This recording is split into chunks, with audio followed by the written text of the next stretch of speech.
अस्सलाम वालेकुम नाज़रीन, मैं हूँ आपका मेज़बान मोहम्मद ज़कवान।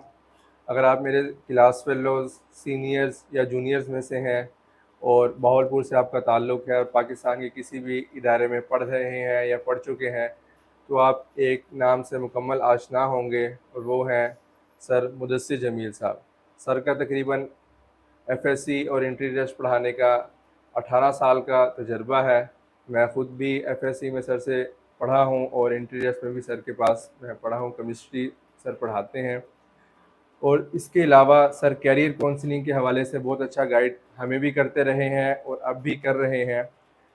तो इसी हवाले से सर से आज कुछ टाइम हम लिया है कि अपने जूनियर्स के लिए, नए आने वाले स्टूडेंट्स के लिए सर कैरियर काउंसलिंग के हवाले से भी गाइड करें और एफएससी और इंटीरियर्स के हवाले से भी सर से हम सारी इन्फॉर्मेशन लेंगे। अस्सलाम वालेकुम सर। वालेकुम सलाम। जी डॉक्टर साहब, क्या हाल है आपका? ठीक अल्हम्दुलिल्लाह, ठाक अल्लाह हैं? का शुक्र है। Very happy to see you. मैं आपने तो इतना बड़ा लंबा चौड़ा मेरा इंट्रोडक्शन करवा दिया। Thank you very much for your acknowledgement. जहाँ तक ज़कवान साहब ने मेरा इंट्रोडक्शन करवाया, मैं भी थोड़ा सा इनके हवाले से आपको इंट्रोड्यूस करवाता चलूँ। मैं समझता हूँ कि मैंने अगर अपनी ज़िंदगी में चंद ऐसे स्टूडेंट्स जो पढ़ाए हैं, जिनको पढ़ा के मुझे हमेशा फ़ख्र महसूस हुआ है, तो doctor Zakwan is one of them. He is one of the gems in the Bahawalpur, जो माशाल्लाह ना सिर्फ अपनी जो है सोशल लाइफ में इस्लामिक पॉइंट ऑफ व्यू से, बल्कि दुनियावी तालीम के हवाले से भी उन्होंने अपना लोहा मनवाया है। और I am really proud of you Zakwan. और मुझे खुशी है कि मैंने अपनी जो है वो टीचिंग आप जैसे जो है वो स्टूडेंट्स के लिए की, और आज अल्हम्दुलिल्लाह आप यहाँ पर हैं और सोसाइटी के लिए बेटरमेंट के लिए कुछ ना कुछ आप वर्कआउट कर रहे हैं। सर मैं चाहता हूँ कि जिस तरह आपने हमें गाइड किया, इस तरह आने वाले नए जूनियर्स को भी गाइड करें। उसके वजह से कुछ क्वेश्चंस मैं आपसे करने वाला हूँ। सबसे पहला सवाल मेरा ये है कि सर इंट्री टेस्ट क्या है और इसकी क्या अहमियत है? इसके बारे में ज़रा बताएँ। हाँ जी, एंट्री टेस्ट जैसा कि आप तमाम स्टूडेंट्स जो एफएससी में पढ़ रहे हैं, उनको अपने इस पढ़ाई के दौरान सबसे ज़्यादा मेन फ़ोकस करना चाहिए इस बात पे कि जहाँ आपने एफएससी पढ़नी है, वहीं पर आपको एंट्री टेस्ट की इन्फॉर्मेशंस भी होनी चाहिए। एक्चुअली ज़कवान, इसमें ना 2 क्वेश्चंस हैं। आपने जो पूछा कि एक तो एंट्री टेस्ट है क्या? और दूसरा कि एंट्री टेस्ट की अहमियत क्या है? और मैं समझता हूँ कि तीसरा क्वेश्चन इसके अंदर हम ऐड अप करें तो कि एंट्री टेस्ट लिया क्यों जाता है? पहले तो इस बात पे आते हैं कि एंट्री टेस्ट है क्या? एंट्री टेस्ट असल में कुछ कंपोनेंट्स का नाम है, जिसमें इन्फॉर्मेशंस हैं। सबसे पहले देखिए ना, अगर स्टूडेंट को ये पता नहीं होगा कि पेपर का पैटर्न क्या होता है और एंट्री टेस्ट किस डेट में, किस ड्यूरेशन में लिया जाता है।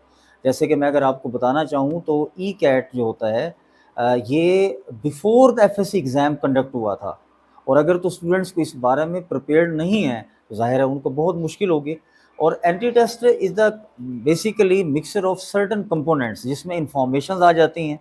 आपकी स्पीड का टेस्ट होता है, आपके आईक्यू लेवल का और आपके इमोशनल क्वोशंट, जिसको हम कॉन्फिडेंस का नाम दे सकते हैं, उसका टेस्ट होता है। और फाइनल ये कि टाइम मैनेजमेंट, इसमें आपने क्रैमिंग कैसे की हुई है, आपका कॉन्फिडेंस कैसे है, आप कंसिस्टेंट है कि नहीं है। इन तमाम चीज़ों के मिक्सर को मिलाएं ना, तो एंट्री टेस्ट बनता है। अब एक तो बात ये होगी कि एंट्री टेस्ट एक्चुअली है क्या।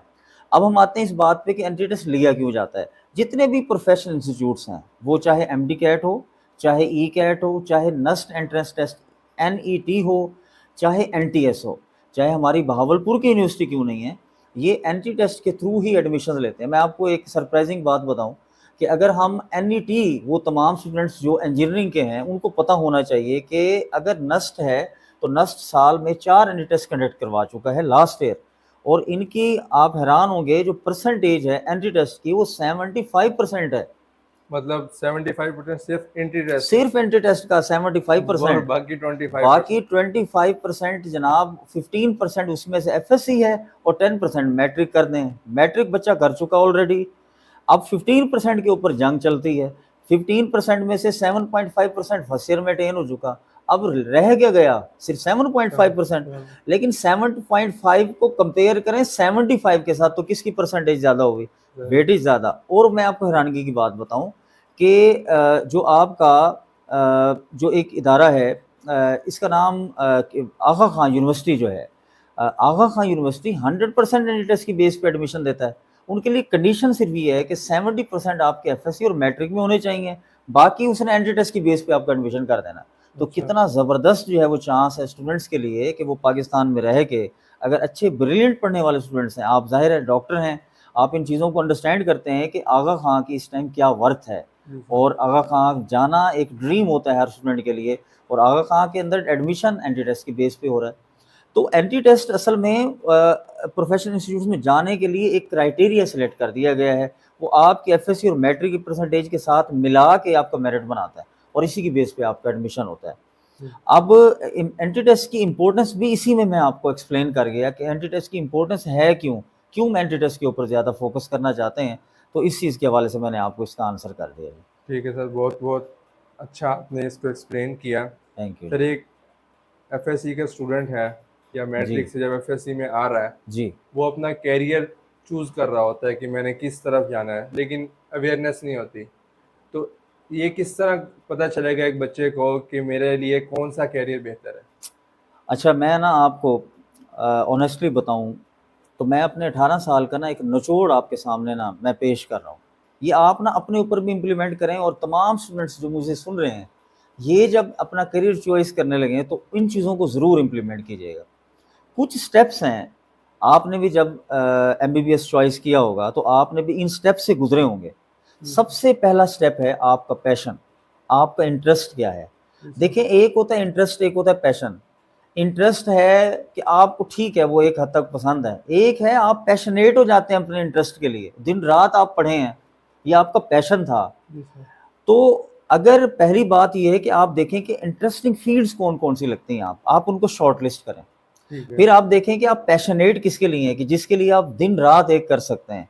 क्योंकि हमेशा याद रखें कि अगर पैशन प्रोफेशन बन जाए तो आपको बुलंदी पे, उस तरक्की पे जाने से कोई नहीं रोक सकता, and you will be the matchless choice. अच्छा, इसके बाद जब आपने ये देखा, फिर आप देखें कि इन इंटरेस्टिंग करियर में से जो आप पैशनेट हो रहे हैं जिसके लिए, इन डिमांड करियर कौन सा है। जाहिर है जब आपने मेडिकल चूज़ की होगी तो आपने देखा होगा कि क्या ये मैं पैशनेट जो हो रहा हूँ, कि क्या कल को यहाँ जॉब सिक्योरिटी भी है।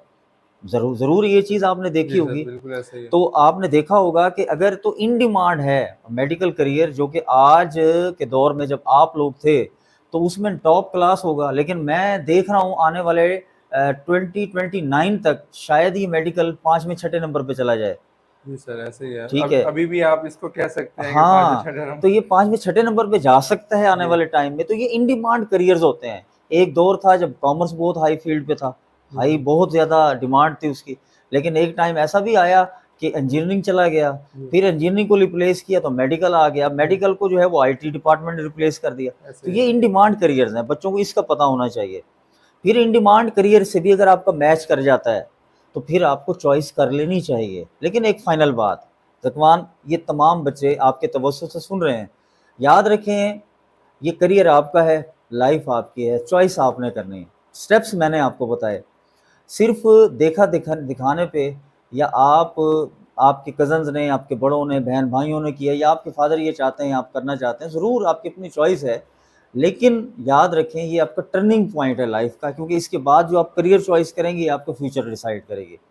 सो इसलिए मैं समझता हूँ कि हम अपना एक अगर कोई छोटा सा ट्रिप प्लान करते हैं तो उसके लिए हम इतना टाइम लगाते हैं, सोचते हैं, लेकिन हम अपना करियर चॉइस करते हुए अपना फ्यूचर दूसरों के हाथ में दे देते हैं। इसके लिए आप लोगों को खुद सोचना चाहिए, एक दफ़ा जो डिसाइड करें उसके ऊपर स्टक हो जाए, फिर आपके पास कोई चॉइस नहीं है कि इसको आप चेंज करें, क्योंकि आप जो करियर चॉइस करेंगे वो आपका फ्यूचर डिसाइड करेगी। ठीक है सर, ये सारा आपने करियर काउंसलिंग के हवाले से गाइड किया। अगर कोई स्टूडेंट इन पर्सन आपसे करियर काउंसलिंग के हवाले से मिलना चाहता है या गाइडलाइन देना चाहता है, तो उसके लिए क्या रास्ता है? डॉक्टर साहब, मैंने ना बहुत टीचिंग कर ली, बहुत नाम बना लिया, अल्लाह ने ना जो कुछ देना था ना बहुत कुछ दे दिया। अब मैं चाहता हूँ कि मैं ऐसा काम करूँ जिससे ना मेरे आने वाले मेरे जो स्टूडेंट्स हैं, मेरे बच्चे जो हैं मेरे इलाके के, उन तक ना इन्फॉर्मेशन पहुँचे। मैं इसके लिए हमेशा हर टाइम अवेलेबल हूँ। आप ना अपनी स्क्रीन पे मेरा व्हाट्सएप नंबर चलाएँ। मैं ठीक इस है सर। टाइम ना गोहीर कैंपस में अपना नाइकॉन काउंसलिंग डिपार्टमेंट का हेड कर रहा हूँ। नाइकॉन इसी हवाले से 15 अक्टूबर को एक ओपन सेमिनार हम करने जा रहे हैं।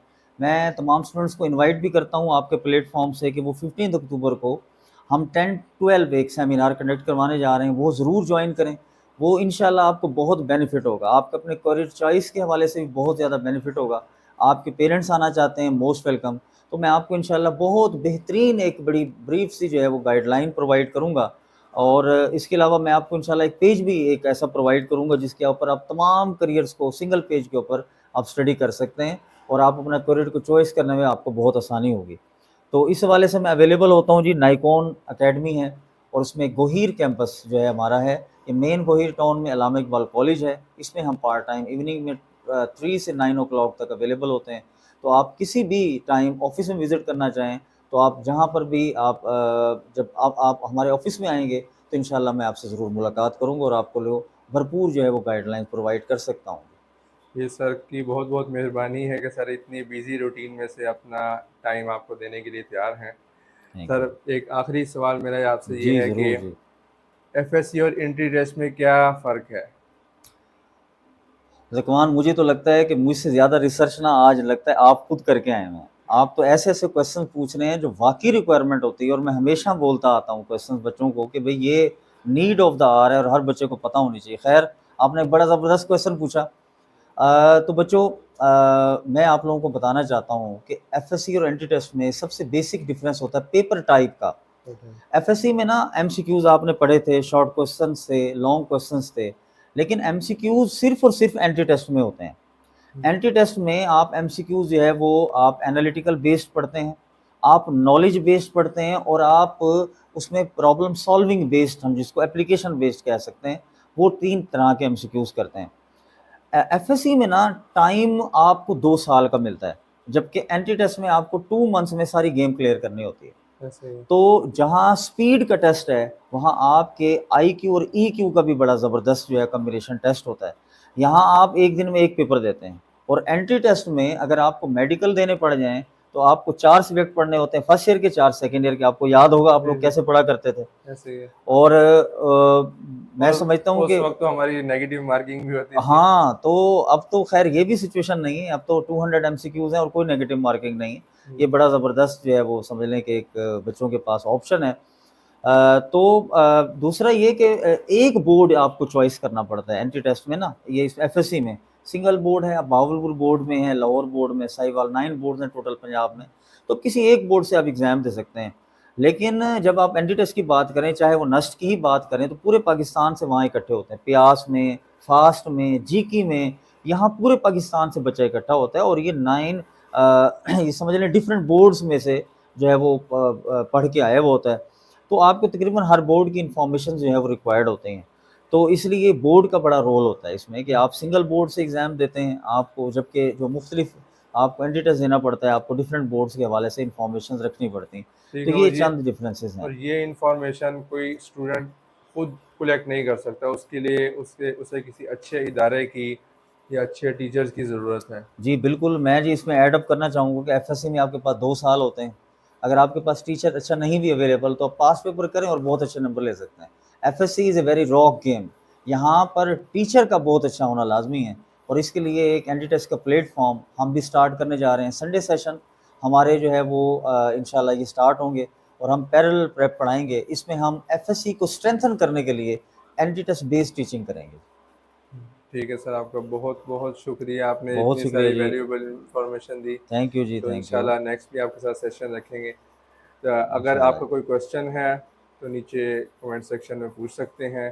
तो इंशाल्लाह नेक्स्ट सर के साथ जो मीटिंग है, हम सर से टाइम लेंगे तो उसमें हम इंशाल्लाह डिस्कस करेंगे। ठीक है, बहुत बहुत थैंक शुक्रिया। यू जी।